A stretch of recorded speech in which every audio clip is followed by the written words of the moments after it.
होंगे तो बात नहीं बन पा रही होगी। तो कोई सेंटेंस पहले लिखा था, वह अधिकारी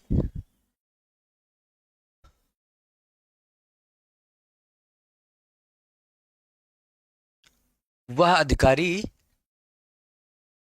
योजना बना रहा है ना।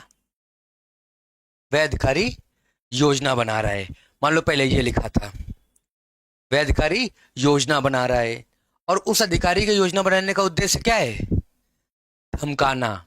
और तो कोई सेंटेंस कुछ ऐसे लिखा है कि अब आपको बहुत कूल होके पढ़ना पड़ेगा कि धमकाने का प्रभाव किस पर पड़ेगा? उन निर्दोष ग्रामीणों पर।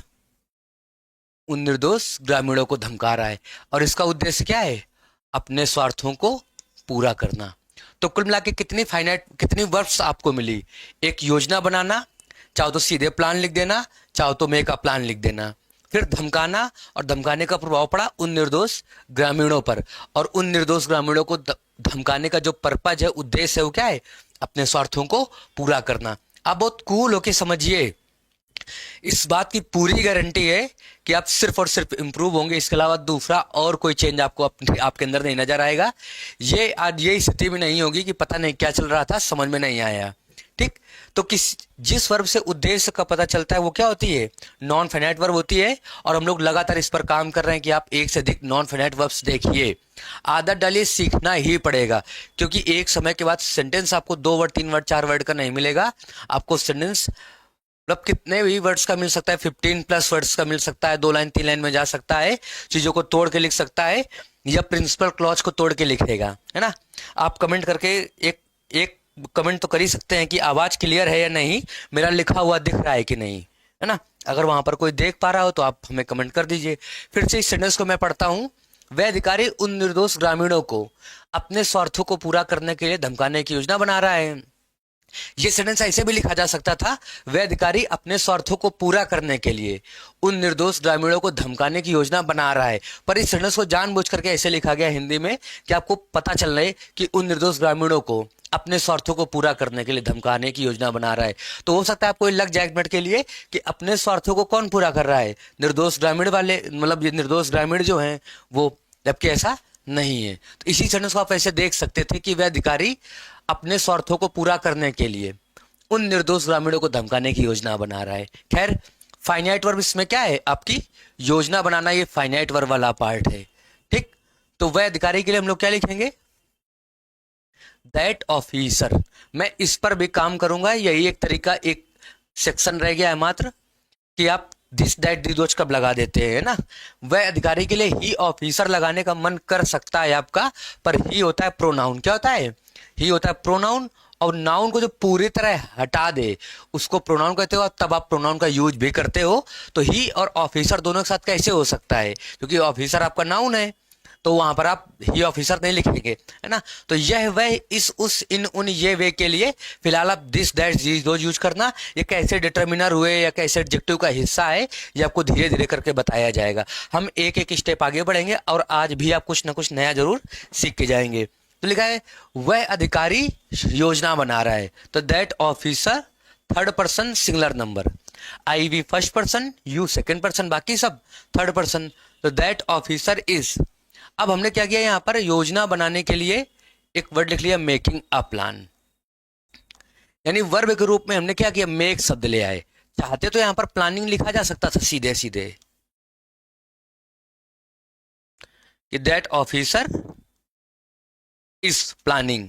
लेकिन हम लोगों ने क्या किया? प्लान का मतलब नाउन वर्ब दोनों होता है, योजना योजना बनाना दोनों दोनों होता है। तो चाहो तो आप सीधे प्लानिंग लिख के फाइनाइट वर्ब बना लो, चाहे तो योजना बनाने के लिए क्या कर दो, गुड आफ्टरनून। चाहो तो योजना बनाने के लिए क्या किया इन्होंने? योजना को बनाया नाउन, और उसके लिए एक अलग से वर्ब के ले आए, मेक ले आए। इससे करने से क्या फायदा मिला? कि आपको फाइनाइट वर्ब इज मेकिंग मिली। क्या मिली? और यू प्लान इस फाइनाइट वर्ब का ऑब्जेक्ट हो जाएगा। तो that officer is making a plan या प्लानिंग। और योजना बनाने का उद्देश्य क्या है? उन निर्दोष ग्रामीणों को धमकाना। तो टू क्रिएट एन। और जिस वर्ब से उद्देश्य का पता चले वो नॉन फाइनाइट वर्ब, और नॉन फाइनाइट को आप 2+V1 में लिखिए। फिलहाल आपको ये सीखना है और ये लगातार आपको आपको रीडिंग में चीजें मिलती हैं, यही प्रॉब्लम करती हैं। तो that officer is making a plan to 318, और धमकाने का प्रभाव किस पर पड़ा? उन निर्दोष ग्रामीणों पर। Those poor villagers. और इन निर्दोष ग्रामीणों को धमकाने का उद्देश्य क्या है? अपने स्वार्थों को पूरा करना, अपने स्वार्थों को पूरा करना। और जिस वर्ब से उद्देश्य का पता चले वो नॉन फाइनाइट वर्ब। टू पूरा करने के लिए कल क्या लिखा था हम लोगों ने? फुलफिल। और ये स्वार्थ किसके हैं? अब ऑफिसर, दैट ऑफिसर के हैं। कल आपको बताया गया था I we first person, you second, बाकी सब थर्ड पर्सन।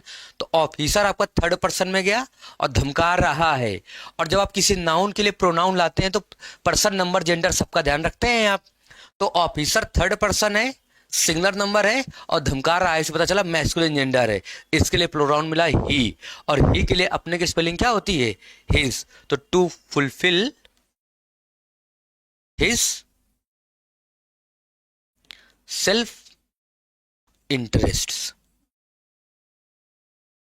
यहां से आपका ये सेंटेंस कंक्लूड हुआ। और ये 2, 3, 10 ये नॉन फाइनाइट वर्ब है ना। और इस नॉन फाइनाइट वर्ब का ऑब्जेक्ट क्या है? Those poor villagers. Object of non finite verb. और कौन सी नॉन फाइनाइट वर्ब? जो फर्स्ट नॉन फाइनाइट वर्ब है, यहां लिखे दे रहे हैं, क्योंकि सेंटेंस एक लाइन में नहीं है, वरना एरो करके दिखा देता। और इसका पर्पज क्या है? पूरा करना। ये आपकी नॉन फाइनाइट वर्ब सेकंड, और ये क्या है? इसका ऑब्जेक्ट है। देखो आप ये समझिए, इसको समझे बगैर कुछ होगा नहीं।